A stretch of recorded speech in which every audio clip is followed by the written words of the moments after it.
Bismillah ar-Rahman ar-Rahim. In the name of Allah, the most gracious, the most merciful. وَأَمَّا بِنَعْمَةِ رَبِّكَ فَحَدِّثْ. As for the favor of your Lord, report His gifts to you. So, my name is Asma Shaboon, and I'm making this video to speak about academic pathways. First of all, I want you to know who I am. So, I am Egyptian, and I'm a pediatrician.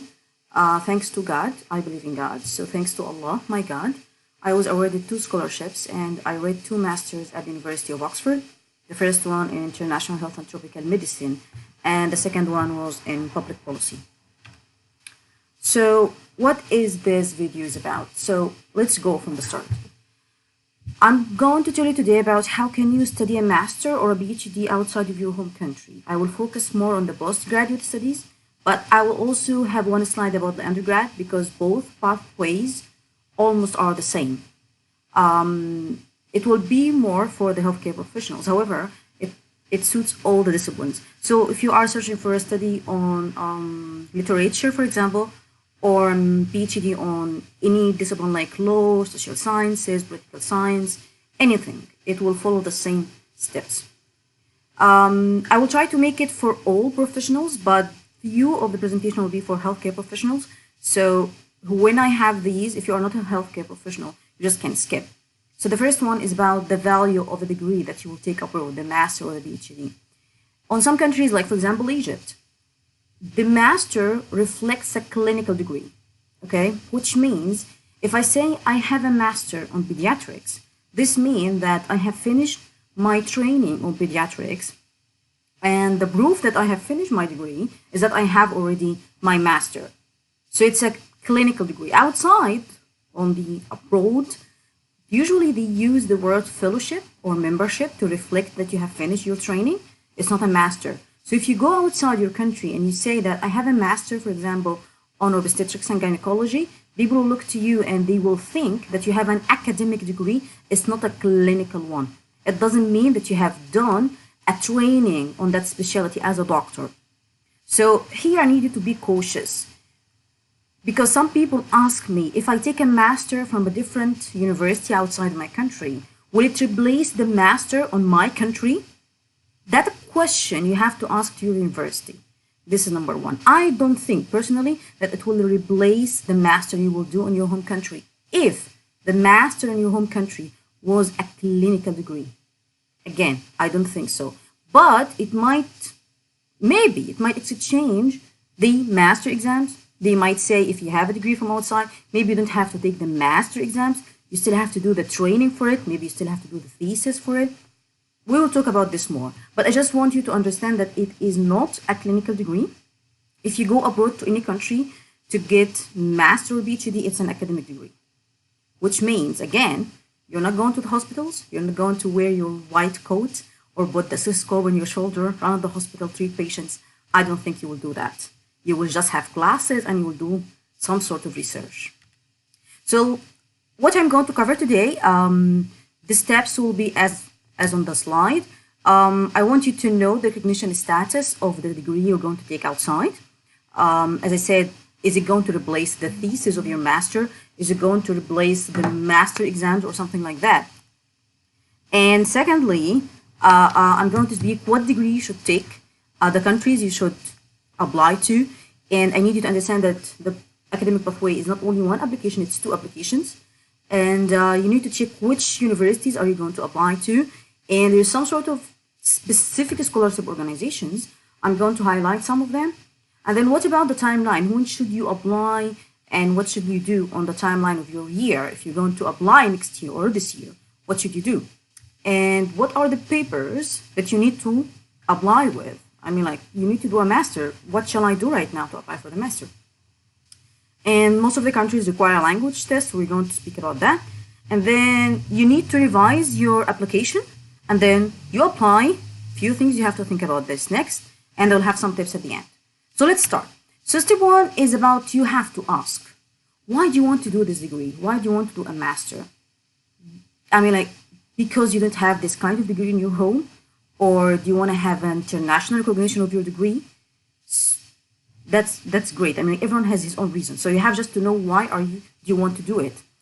The second question, if you are a medical professional, Do you want a clinical degree? Because if you want a clinical degree, probably this video is not to you. Again, if you need a clinical degree, this video is not to you. So if you need a clinical degree, for example, for the US, you have to take the United States medical license exams and then go to the US. If you want to practice on the UK and have a training certificate from the UK, probably you have to take the BLAB exams and take an English test or the membership for the Royal College of Physicians and then apply to here to get a training job. If you want to go to Australia, probably you have to do the AMC exams. So I mean, every country has its own entry to have a clinical degree, but this video is not about clinical degree, it's an academic degree. So if you just purely need a clinical degree, don't continue this video. If you think, no, I need to take a master or an academic degree, continue this video. So if you need to take an academic degree, do you want actually to pursue a career in academia? Do you want to be a professor on the university or associate professor on the university? Or do you think like, I want to take the master because I want to learn that topic, but I'm not going to keep being an academic person for the rest of my life? So do you consider this as an intermediate step? Do you want to take the master like intermediate to the rest of your dream? So for example, some students, especially medical ones, they apply for master's or PhD to travel outside, learn something good, improve their CV and boast it, and then they continue their clinical pathway. So they come here to anyone or any country on the EU or the US, they start a master, they start a PhD, and while they're doing this, they actually read the USMLE exams or read the BLAB or the membership to the UK, and then they apply to the clinical posts. So, of course, their CV will be stronger than someone else who didn't have any degree in his CV, and he was just applying with the BLAB or applying with the USMLE. So, some people take it as intermediate step. The last thing I want you to ask about is the value at your home country. So again, you have to know what is the value of this degree in your country. So if you plan to stay in your country and you're not planning to have a vocation outside, probably you need to know what is the value of this in my home country. Will they recognize it? Will my university accept this as a replacement to my master or my PhD study at my homeland or not? This is really critical and I cannot answer this question. Everyone has to go to his university and know the status of it. So, sorry, there will be so many noise, so forgive us for that. About the degree, which degree should you apply to? It depends. It depends on your specialty. So if you are a doctor, probably you'll need a degree in health, public health, medicine. All these stuff is related to health profession. Maybe also administration, health administration, and so on. All these degrees is related to your specialty. Some people, you might find actually on some universities specific degrees on a specific medical subspecialty, like pediatrics, like neurology, like surgical science. So you can find actually specific subspecialty degree. This will be great for you, but not all the specialties has a master or PhD on it. But almost we can say 90% of all the medical specialties has actually a specific program for them, like a master or PhD. I have seen someone doing a PhD on ophthalmology here. So everything is possible. So the second question you need to ask yourself is your interest. What do you want to do? So sometimes it's not only about your specialty. Sometimes you are in a specific specialty like internal medicine, but you are interested in public health, So maybe you need also to consider what is your interest and this is really important, especially when you start to write your personal statement. This is really important. So for example, I am a pediatric doctor. When I was working, I faced a disease. It's a tropical disease called brucellosis, and it was affecting more than 50% of my patients. Actually, I was so annoyed by this disease. I felt like it would be great if I can control this disease on the nation level. It will boost the nation health by 50%. I wish I can do that. So that moment, my interest to epidemiology and tropical medicine grew up. That's why I applied actually to a master in international health and tropical medicine, and I got accepted because there was an interest, a personal interest on the topic. So when I was writing my personal statement, there was a sense that it is related to my life story. And this is really important in your application. It has to be some sort of interest. It doesn't make sense that you are a surgical doctor and suddenly you want to study law. Yes, you can study law, and this is why I write on my slide something called flexibility. You can study anything, but the idea is show me your interest. What happened in your life that made you decide that you want to study this degree right now? So, for example, I have done 2 degrees. One of them is in medicine, like, as I said, international health and tropical medicine. The second one was on public policy. It's not related to medicine at all. But I was interested, how can we improve the health policy? Can we introduce this vaccine or not? Is it cost effective or not to do so? So maybe in your country you don't have this flexibility. I mean, like, they will say if you are a medical doctor or a medical profession, you cannot study different types of degrees. You have to stick into your territory. But outside, they are so flexible. They are so open-minded. They understand that people can have different interests, and they respect that, and they will give you the chance to study. But you have always to show why did you choose to do so. You have to write this on your personal statement. Make it clear. Number 3, so I decided my degree. I decided, for example, let's say I will study public health. So this is my degree.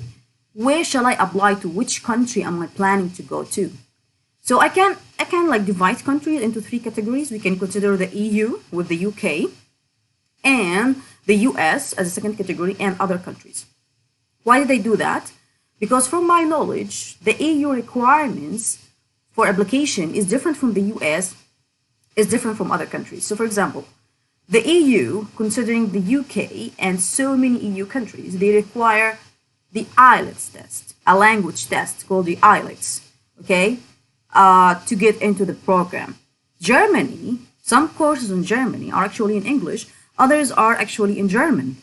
So you can go to Germany and study a master or PhD in English, but some degrees might be on German. But they are close. I mean, like, probably the chance that you can get a program on English in Germany is 60%. So this is a good percent, actually. Some other countries in the EU, like Netherlands, like France, like all different countries, they probably have similar requirements. The US is a little bit different. It plus the language test, they have a different requirements. I'm going to speak about these requirements on the next slides. But just like a wrap up for this, we can say they need something called GRE exam. So this GRE is not required actually on other countries except the US. So if you want to go to the US, you have to get a language test and you have to get the GRE test. Other countries like Japan, like China, like Australia, every country has its own requirements. So you have to be ready. So if, for example, if I have only the English test, probably I can apply to all the EU countries. Great. Probably also Australia, by the way. Probably maybe Japan, but I don't think so. I have read a little bit about Japan and they need you to learn Japanese. So do you have the willingness and the ambitious to learn Japanese or not? So, I mean, like, you have to check which countries you're applying for. So if you are speaking English and you have an English test, I will start with the EU. But if you are focusing on the US, you have to consider taking the GRE exam. Then I need to highlight something about the application. So many people don't understand how can we apply to get a master outside. There's 2 applications actually in the process. One of them is that you apply to the university degree itself, which is to get the admission to the master and the diploma. It's like you go to the university and apply your papers and you say, guys, I need to study at your university. Great. But you have to cover the finances. You have to have enough funding to study.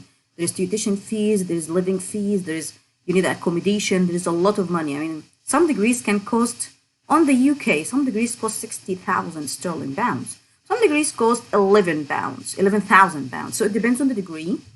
Most of the medical degrees are a little bit expensive. Also, some of the businesses degrees are so expensive.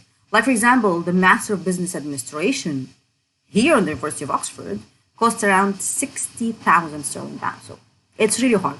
So how can you get into this without having such money? This is the scholarship application.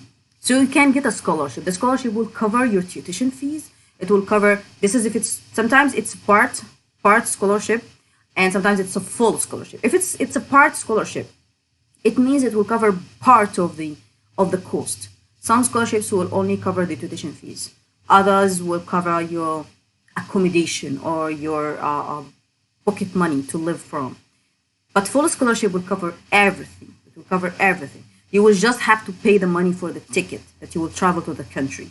So if you don't have money, like me and like most of the people, probably you have to think about applying for a scholarship. So if you will apply for a scholarship, then you'll have two applications, one for the university and one for the scholarship.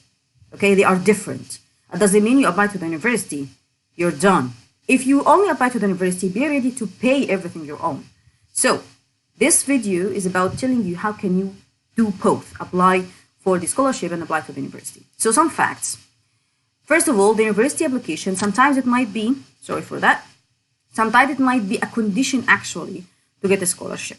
So, for example, you apply to the university and there will be some requirements to get a degree. From them, you have to put your CV, you have to get 3 references, you have to put your personal statement, and so on.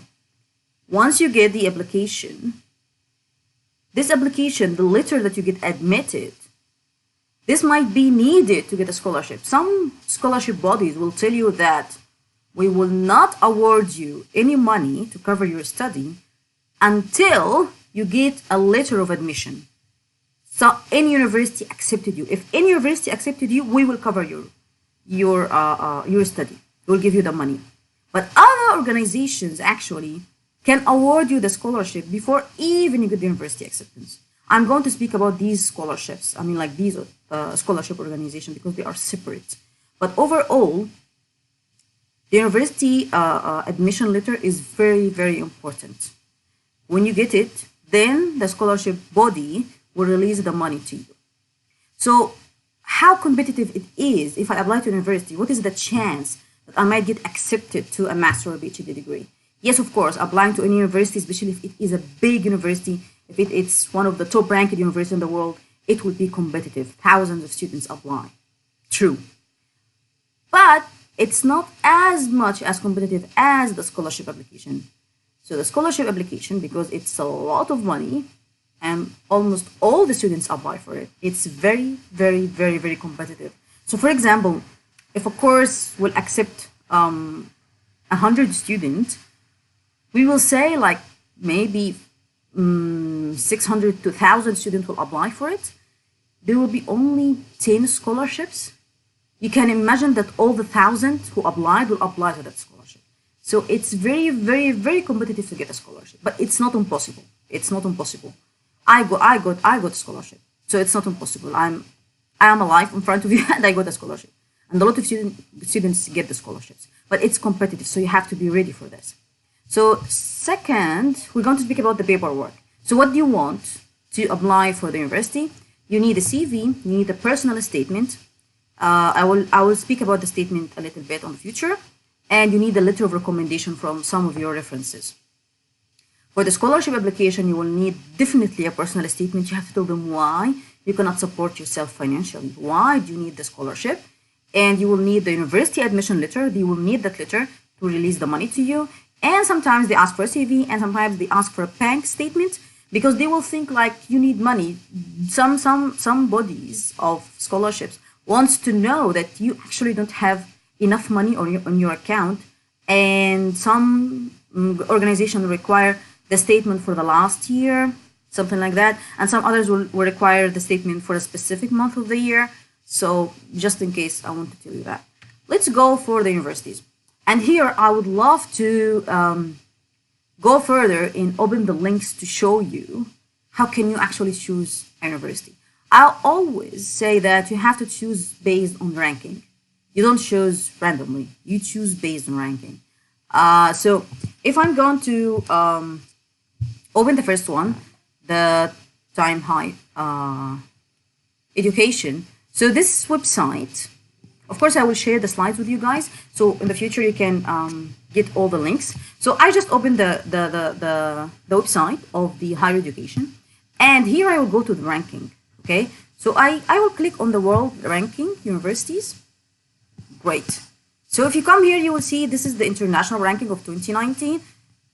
University of Oxford number 1, Cambridge number 2, Stanford number 3, the MIT is number 4, and blah, blah, blah. So this is the international ranking. You actually want to search for the countries, as I mentioned, because the requirements for entry is different. So if we say, like, let's check here, and I want to, for example, check the degrees on the United Kingdom, for example. So I will do this, and I will check down there. Yes, it filtered everything. So now I have what is on the UK, the best university in the UK, ranked internationally, is Oxford, Cambridge, Imperial College of London, UCL, and so on. So if you will apply, probably you have to apply to these universities first. You don't go to the last ranked universities, number 120 something, 200 something. Probably you have to, I'm not saying you're going to get admitted to these, but maybe you will, and for sure you have to include those universities in your application. So I get the names now of the universities that I have to apply to. Then I think it's good if you want to open the link for these universities here, but I prefer you open the link for the university website itself. So I just wanted to show you how can you get a country. So for example, if you need the US, so we'll say, sorry, so United States. So if you want to apply to the US, now Stanford comes first, the MIT comes second, California Institute comes third, Harvard comes sixth, Princeton, and Yale. So these are the universities with ranking to the US, and probably you have to work on those. So this is how I show you how can you choose the universities you have to apply to. So going back to our presentation, so you choose one of the universities, for example, University of Oxford, and you custom your application for it. I believe that you have to choose one of the best universities in the world, and when you are writing your application, probably you have to write your application to that university, the best in the world, and then you can apply with the similar paperwork for all the universities around the world. So for example, if I choose to do, for example, public health, I will check on the Oxford University website about that degree. When I find it, I will read it, check what they want, check what they can offer, and then I will write my application based on that. And with the similar application, I'll apply to all the universities in the UK with the similar application, and to all universities around the world with similar application. But be careful, you will apply to the similar degree. It doesn't make sense that you're going to custom your application to public health, and then you go to apply for a degree in economics. It doesn't make sense. So you choose one degree, as I mentioned before, and then you custom your application to one university, and then you apply to all universities on the same degree. If you need to apply for a different degree, you have to prepare another application. So I want to show you how can you actually find your degree on one of the universities' website. I will make the examples of the Oxford and Cambridge because I'm a little bit familiar with the UK system. So let's go for the Oxford website. So now we just open Oxford University website. This is the website.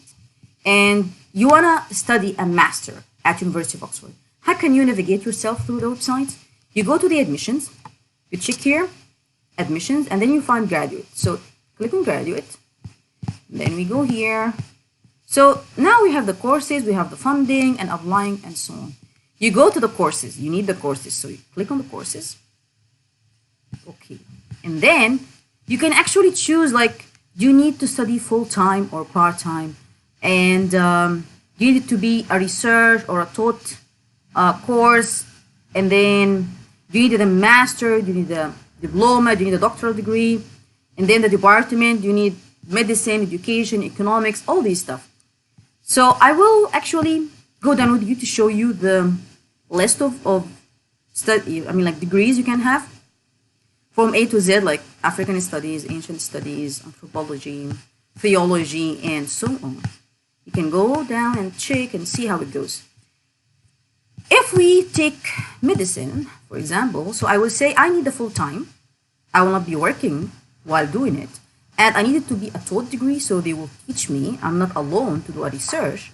And I need a master degree. And the department, let's see. So we have clinical medicine. That's interesting. We have clinical medicine. So let's check this one and see. Oh, so clinical medicine, we have only one degree, which is International Health and Tropical Medicine, which I took last year. Great. So let's check other stuff. So, clinical psychology. There is no degree in clinical psychology. Let's check clinical neuroscience.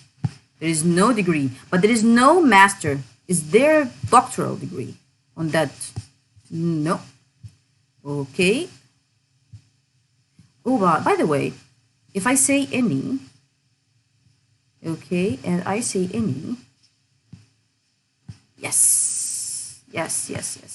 So, I mean, like, it depends. How do you actually make your choices here? Things will appear. So if you need a degree in clinical medicine, and it will be a PhD degree, I can even make it any right now and check. Wow, we have a lot. So what you can do, I think the best is that you search by department. It will make your life easier, and you can go around and see the departments you think you belong to. Medical school, for example. So there is medicine. There is actually a bachelor degree for medicine.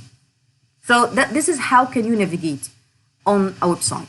So let's go for, and then you choose a degree, of course. So for example, if I will remove this and I will write any, and this is actually how I did my search when I was applying. I was just moving there, reading. Okay, I'm not interested in all these. I was checking, reading, going around on the whole list. I want to know what kind of studies they actually give. So there is biochem, okay, biochem, biomedical science, okay.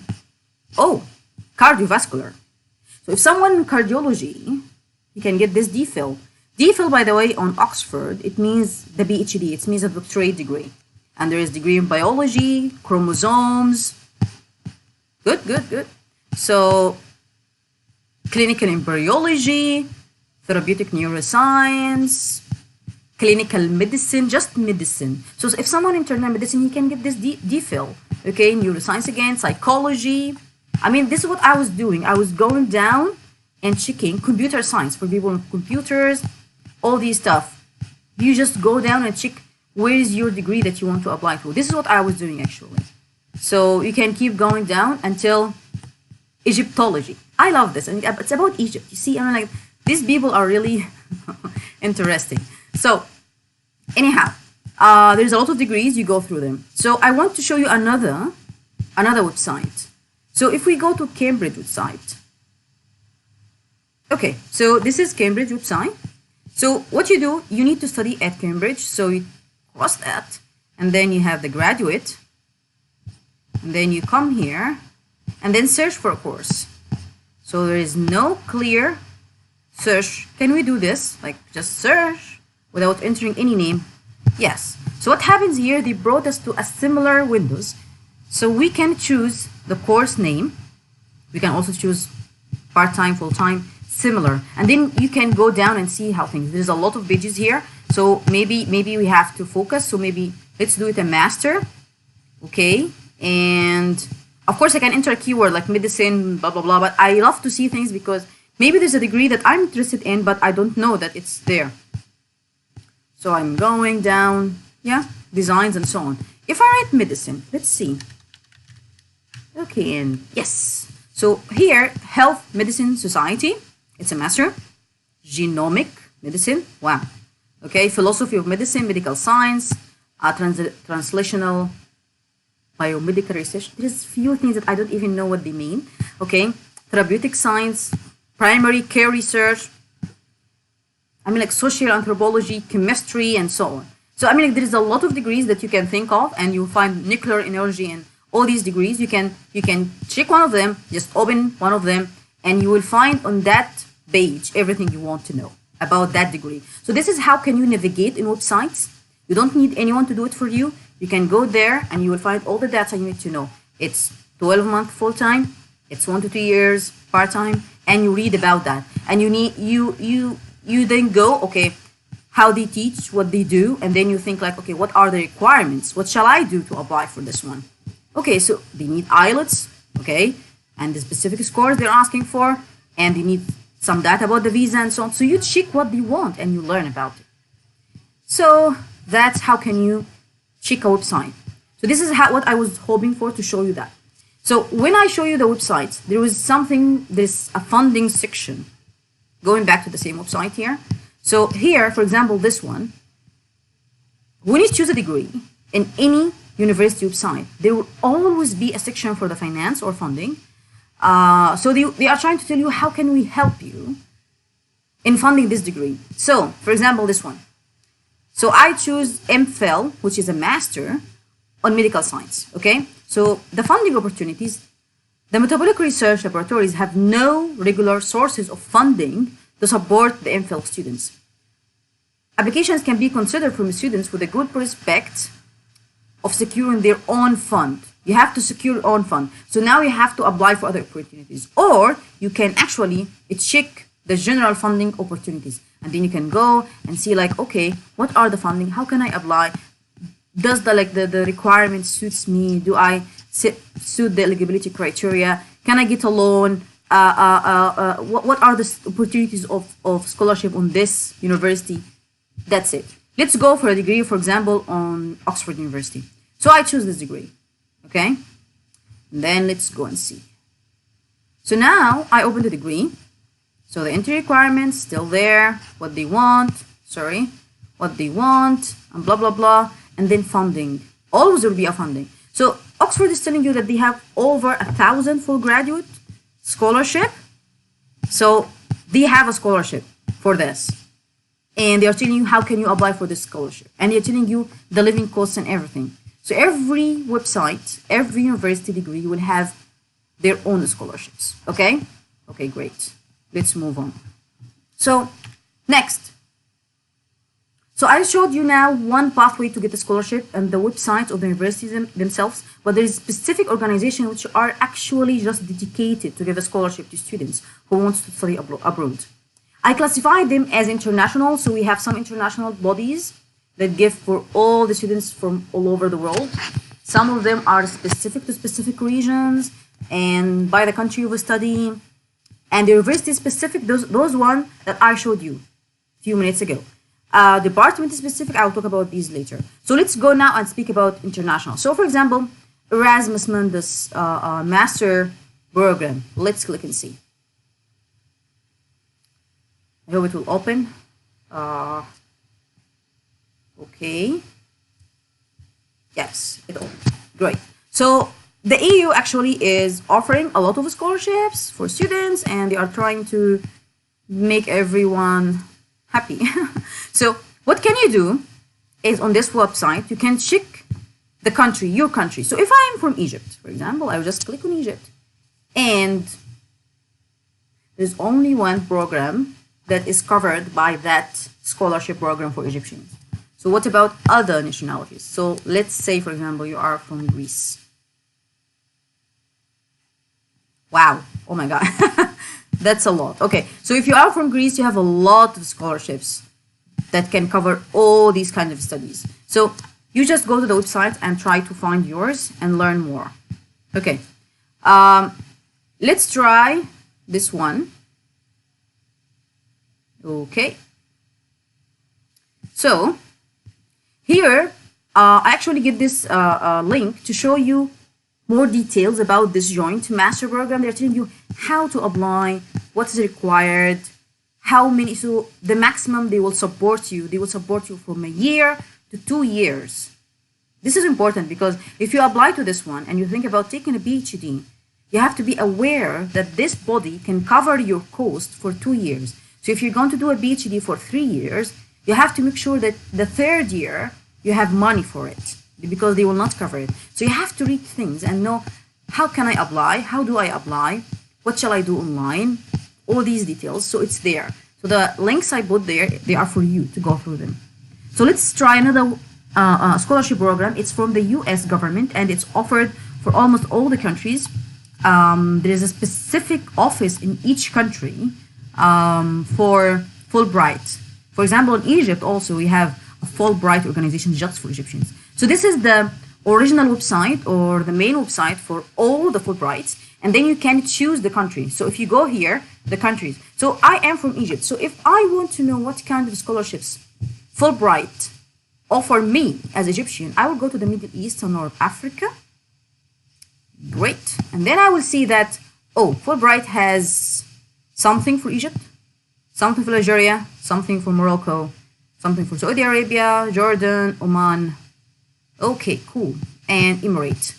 And the names are here. Great. So if I say, okay, I'm Egyptian, I'll go there. Okay, they are telling me there is 8 open study research awards. I will click on those. Okay, they have masters. Okay, great. They have doctoral. So they will accept, if I get a master degree somewhere from university, Fulbright will support me for a master and even for PhD. But be careful. The grant period is only 9 months. It's only 9 months. They will cover my study for 9 months. So if I have a doctoral degree for longer than 9 months, it might be not the best. So I read about it and what they do, data about it, read more.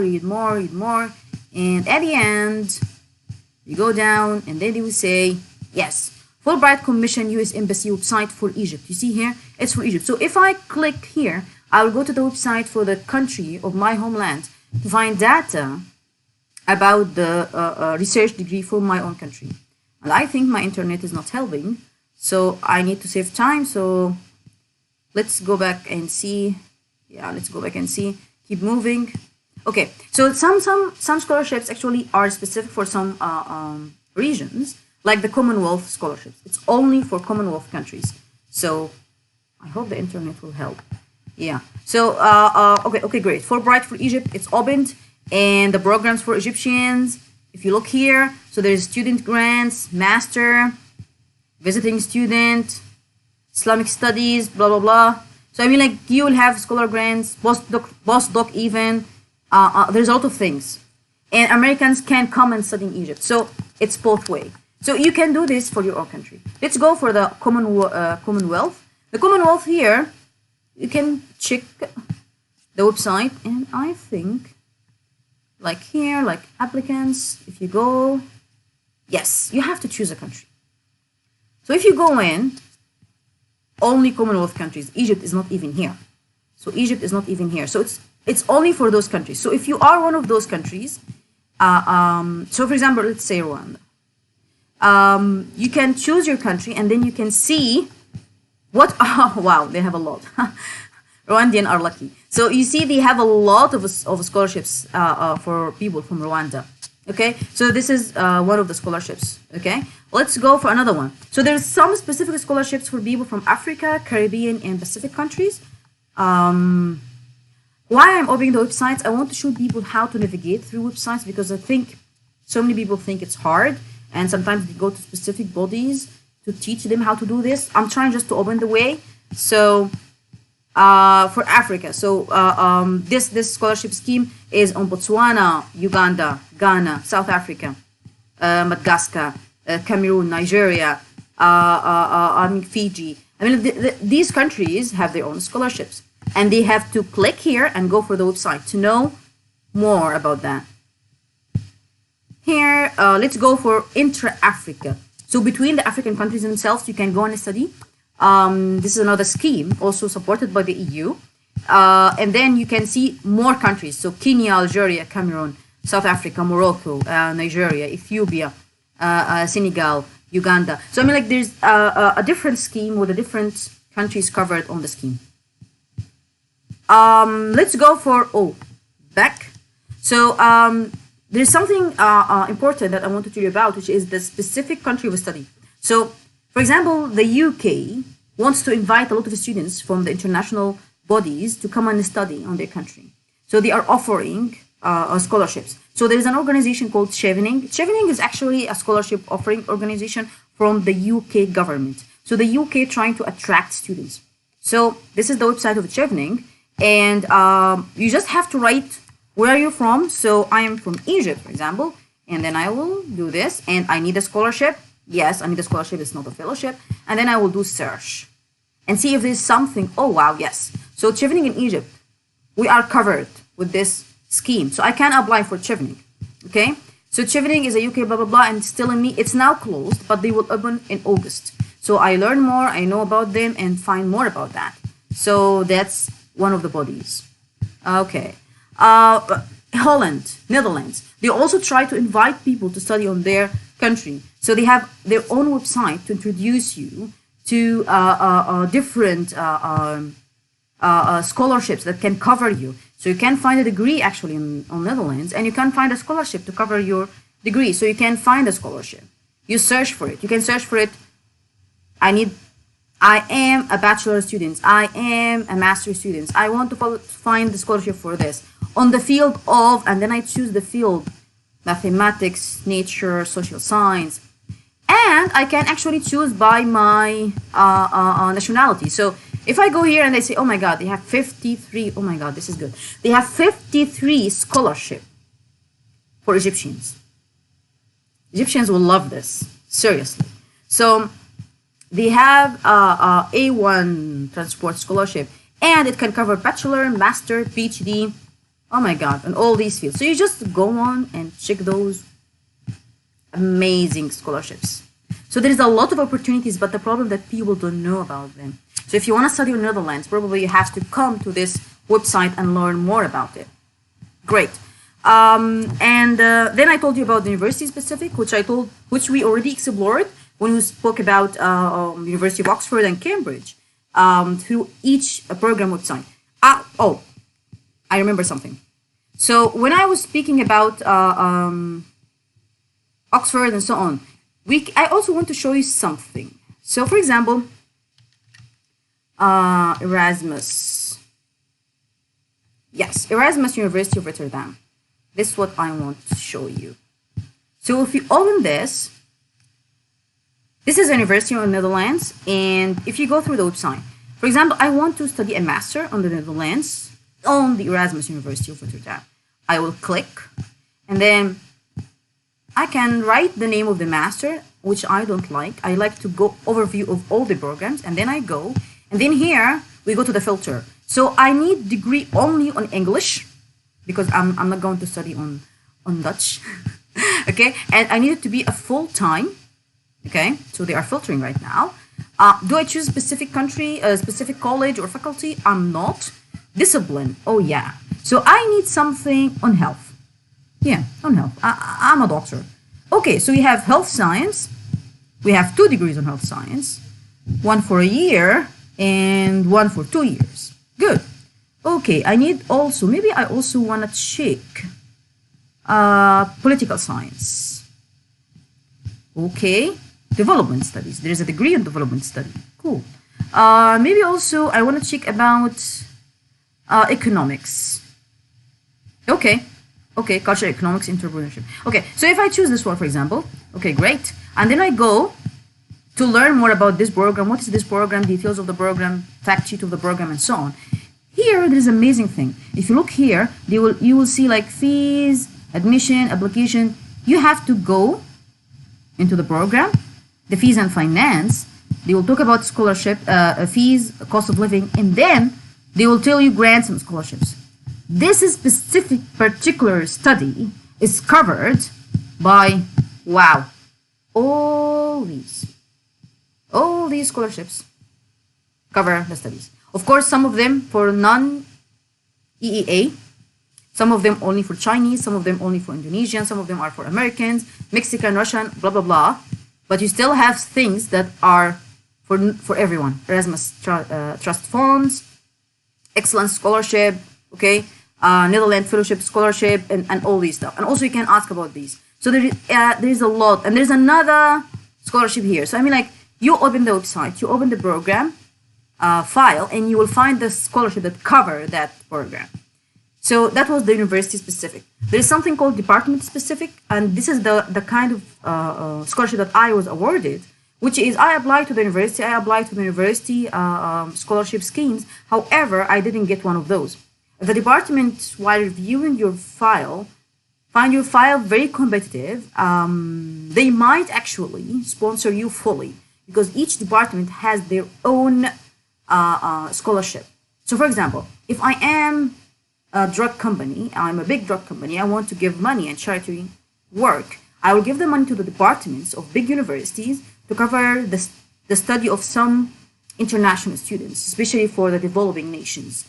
So they will put the money for the department, and the department will choose whom to receive the money. So if the department chose you, you receive the money. You cannot go and tell the department, please sponsor me. It doesn't work like that. The department themselves will send you a letter telling you that they choose you for excellence to give you the degree, the scholarship. Sometimes it's advertised. So some schools, some departments, they actually advertise on their website that we have an internal amount of scholarships that we want to sponsor to students. So then you apply separately for that. This will be also on the website. So when you apply to the degree, if the department is advertising anything, it will be there. So you don't have to go further for it. Another one of scholarships that was interesting for me, it's something about specific individuals, like teachers, like some people working on like the university staff and so on. These people have their own scholarships. So for example, Erasmus giving specific scholarship for students, staff who are teaching universities, staff who are in training posts, specific scholarships for young people, for workers. Maybe you have to check this, especially if you are working on the university. I don't have so much information about this, but you have to go and check on that website. So these are the scholarship organizations that are considered separate from what you should apply to when you are applying to the degree itself. So I usually prefer this pathway, which is applying to the university itself through the university websites, but sometimes because of competition, this is not enough. So you have to consider applying for these stuff. And I will give you more of what this actually means when I speak about the timeline. So this is the timeline. So what happens? You first apply, so you wait for the outcome, and then you might get interviewed. Some universities require for admission that they interview you to prove that you are good enough, and then they will grant you the admission. And the next step will be the outcome of the scholarship. And if you get admitted and you get the scholarship, then you will have something called unconditional offer, and you will start your study. So if you are someone who is now with me on July 2019 and you want to start studying a master somewhere in the world, what shall you do right now? I will tell you, start to prepare your CV, personal statement, and the paperwork, because you have to apply from September. Most of the universities open admissions on September, and usually the deadline will be in January.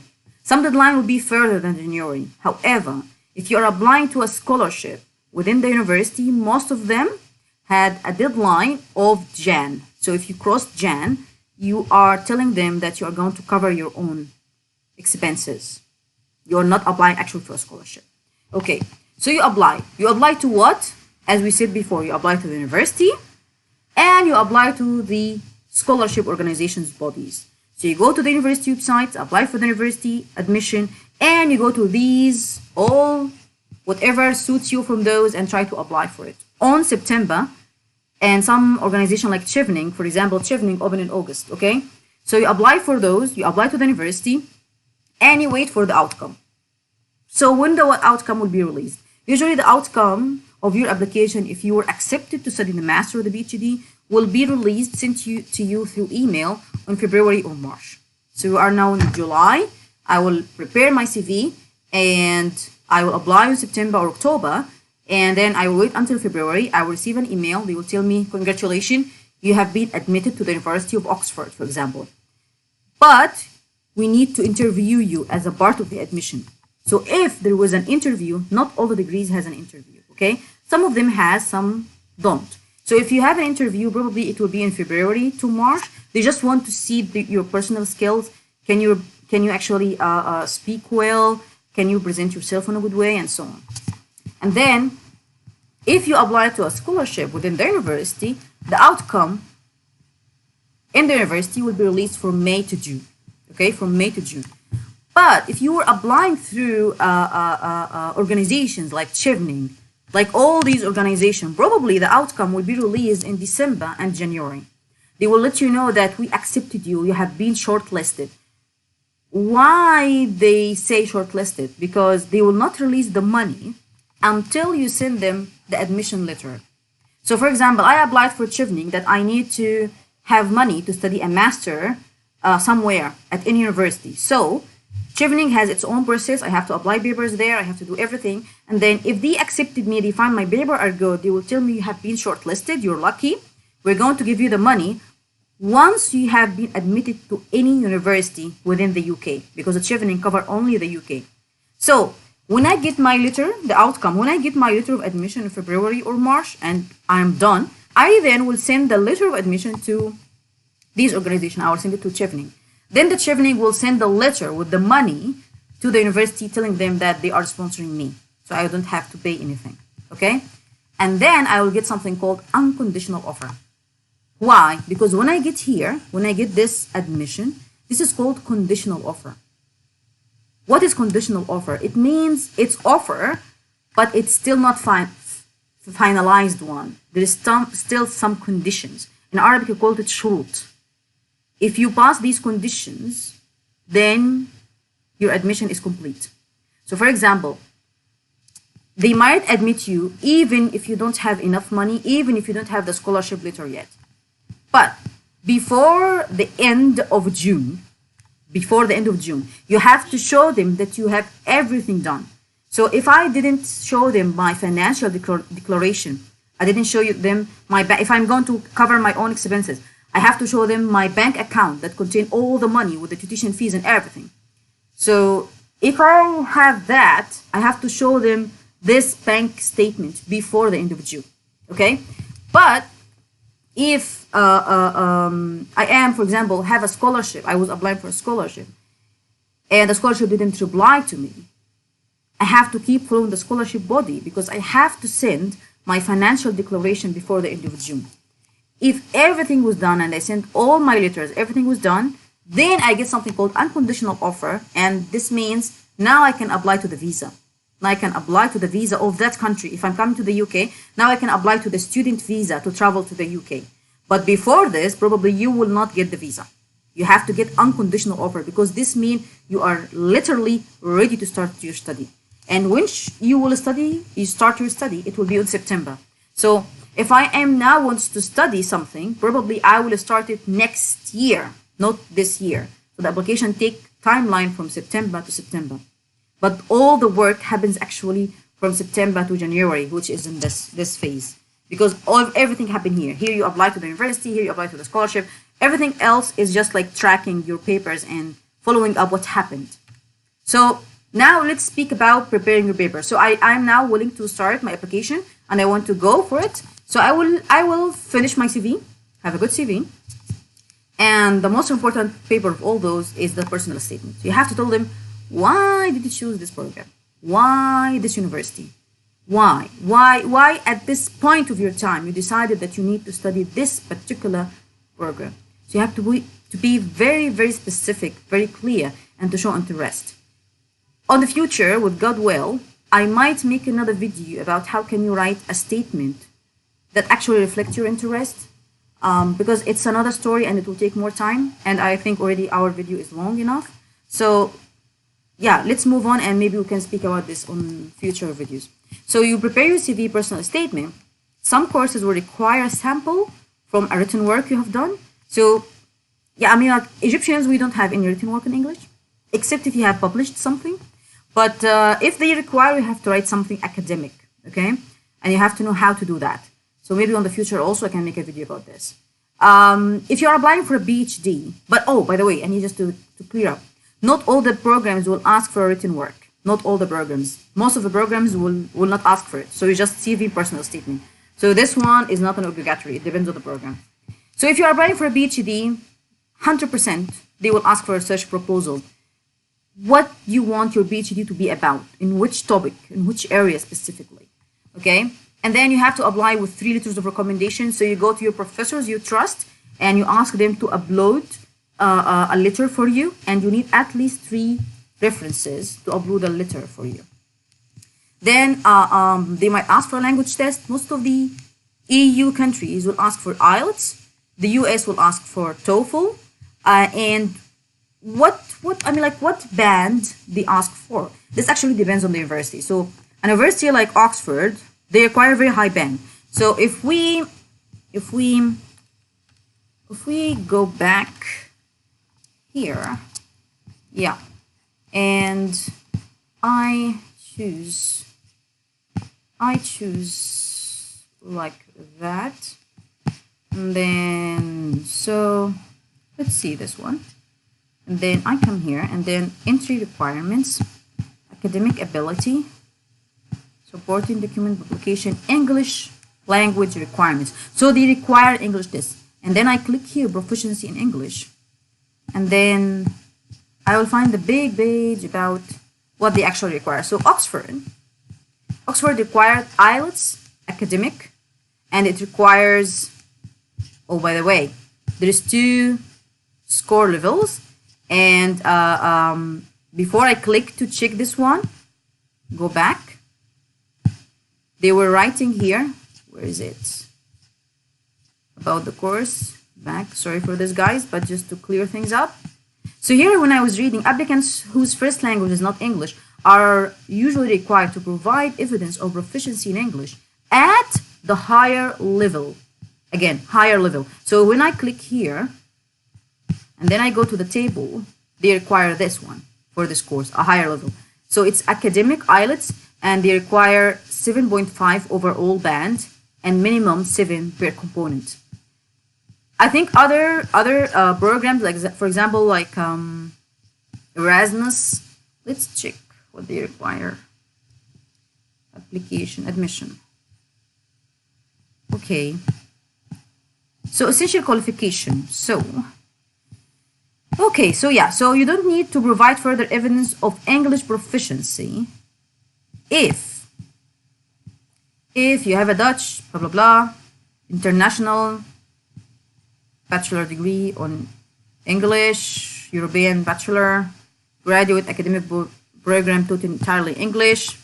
Okay, so as a medical doctor, we already have our academic program taught in English, so this means you don't need an English test. But if you don't have any of those, then you need to go to ELT academic. Oh, ILT, I think they have a problem here. International English. So what they said, with a minimum score of 7 overall.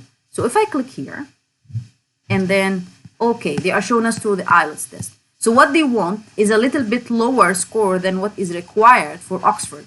They need minimum score of 7 overall, but not for specific particular parts of the exam. Overall. On Oxford, they require overall 7.5. So each program has a different requirements, okay? This is what I want to show you. So no one can tell you exactly what the exam is, but so it depends on the university and the degree. Usually medical degrees will require a higher level of language. Probably it will be overall 7.5 and 7 in each band. So different countries has other requirements, and so for example, the US, if you want to study a master or a PhD or any academic degree on the US, you will need something called GRE. GRE plus TOEFL. GRE is Graduate Record Examination. It's an examination on algebra, geometry, vocabulary, and so on. So be ready for this if you want to study on the US. Some specific degrees, like a Master of Business Administration, the MBA, they require a specific exam. It's called GMAT, Graduate Management Admission Test. So if you want to do administration work or business, probably you need to take also this exam. So these are the requirements for all the degrees, almost all the degrees, and also in special degrees, as I mentioned. So we're almost going to finish soon. So so you prepare your papers and you want to apply right now. So I prepared my CV, I prepared my personal statement, and my supervisors send me the letters of recommendation, and my English test is ready. What shall I do? Shall I just go and apply? No, you have to revise it. You have to revise your whole application. You have to revise your CV several times. Your personal statement critically should be revised. You yourself has to revise it for 2 to 3 weeks. So the personal statement can be written in a day, and usually it will not be ready for submission at least for 2 to 3 weeks of revision. So you repeatedly revise it, and then you send it either to a friend to revise it for you, or a language teacher, especially English language teacher, and then one of your senior colleagues who can do it for you.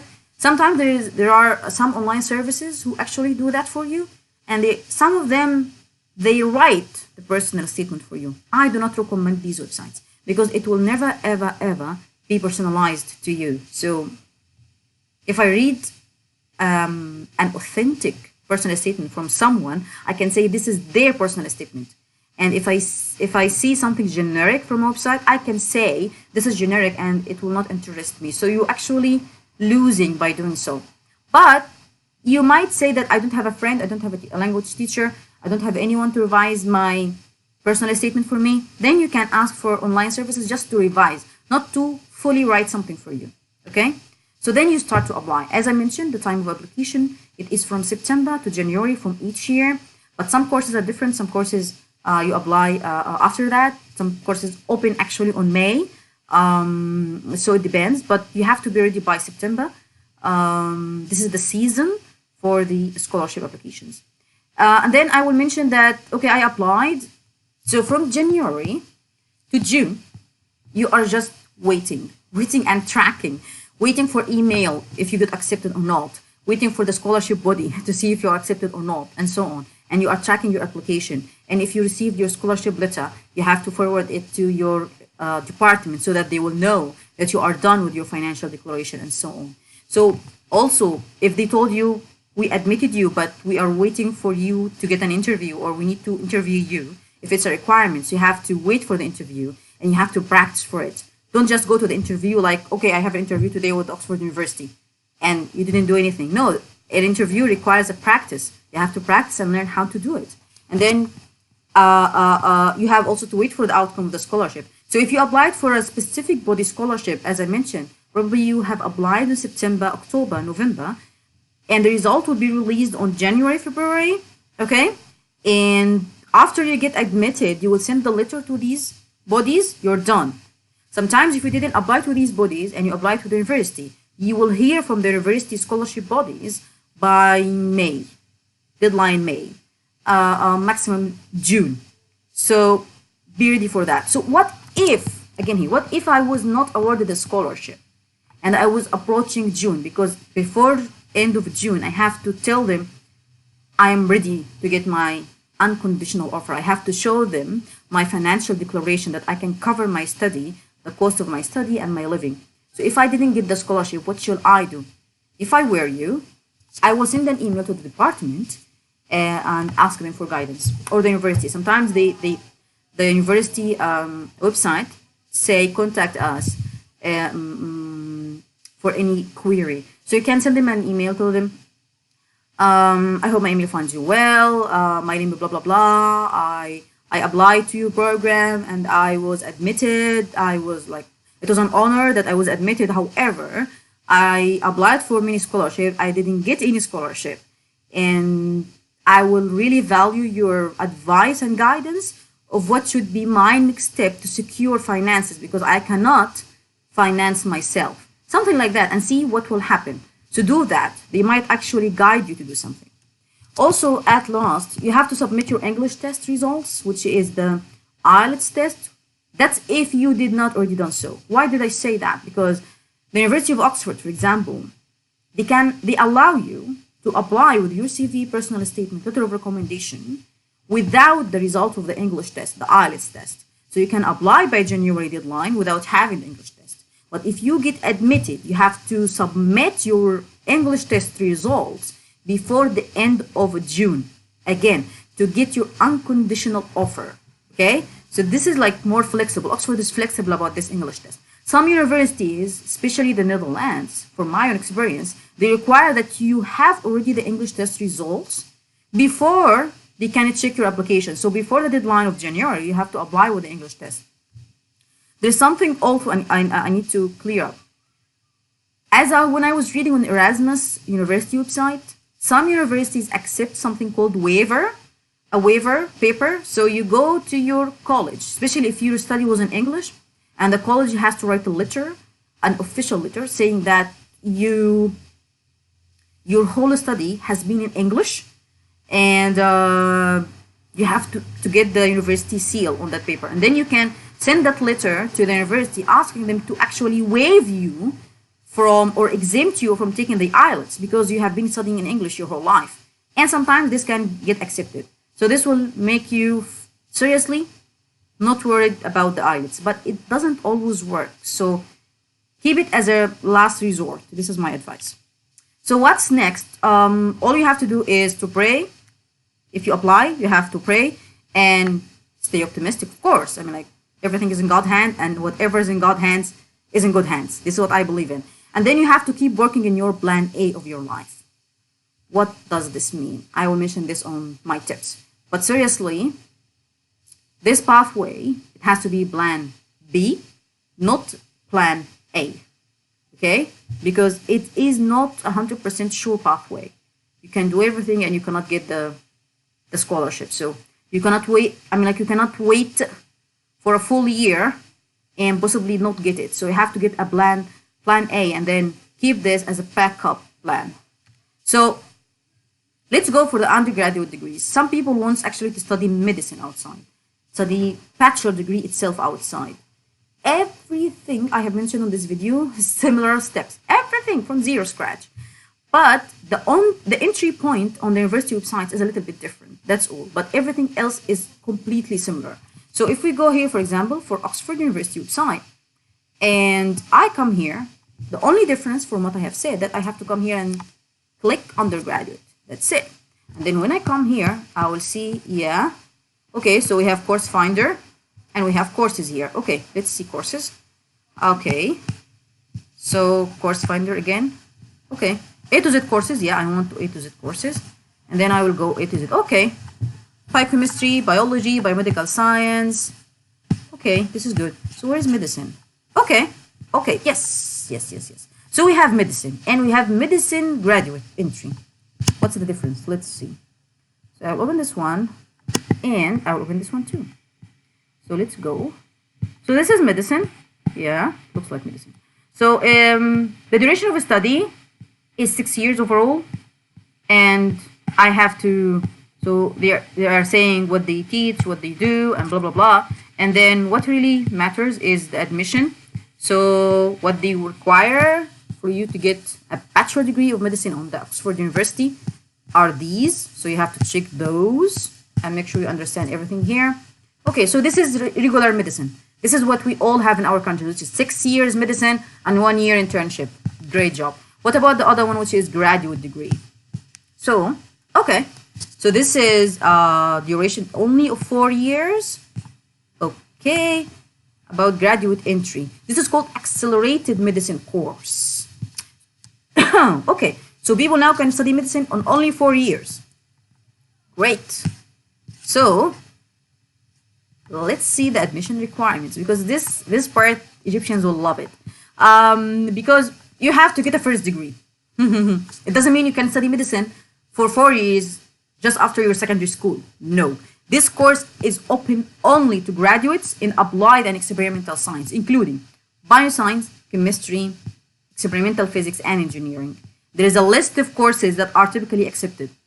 If you have a degree, a bachelor degree on any of these courses, I'm opening these courses right now. Yeah. So if you have any degree in anatomy, astronomy, biochem, biology, biomedical science, dentistry, chemistry, engineering, geology, genetics, immunology, mathematics, microbiology, pathology, whatever. All these degrees, if you have any postgrad on those, go for Egyptians. If you have any degree in science, faculty of science, probably you can apply to this accelerated medical degree. So if I'm a graduate from faculty of science in Egypt and I want to study medicine, probably I can get into this program. And then I need to see the fees and the funding. Do they have funding here? Can I get a fund? And blah, blah, blah, and see. Okay? Because they have overseas students here. So do they have like funding for these overseas students or not? So this is what you do, okay? So this is what you do to get a scholarship even for an undergraduate degree. At last, I want to mention some tips. I would love to advise you all to subscribe to a website that is specifically designed for scholarship applications. I love this website. Actually, I subscribed to this website, and the first time I learned about my scholarship was from this website. So you register here, you subscribe, you enter your name, your email, and your country, and you subscribe. Okay, this website has actually will tell you all the scholarships for all degrees here, as you see, undergrad, master's, PhD, and so on, and it has like details about studying in different countries. But this doesn't mean that they are only covering these countries. No, they are not. They are covering all countries, all scholarships, all over. So please subscribe to one of these websites. I prefer this website. Then the next step is make this pathway, as I mentioned, as a plan B beside your plan A. So if you are a doctor, keep going with whatever you're doing. If you're doing your master's degree at home, if you're doing a residency somewhere, if you are studying anything else other than medicine, keep doing what you're doing, but apply for this master or PhD if you're interested in it as a plan B, okay?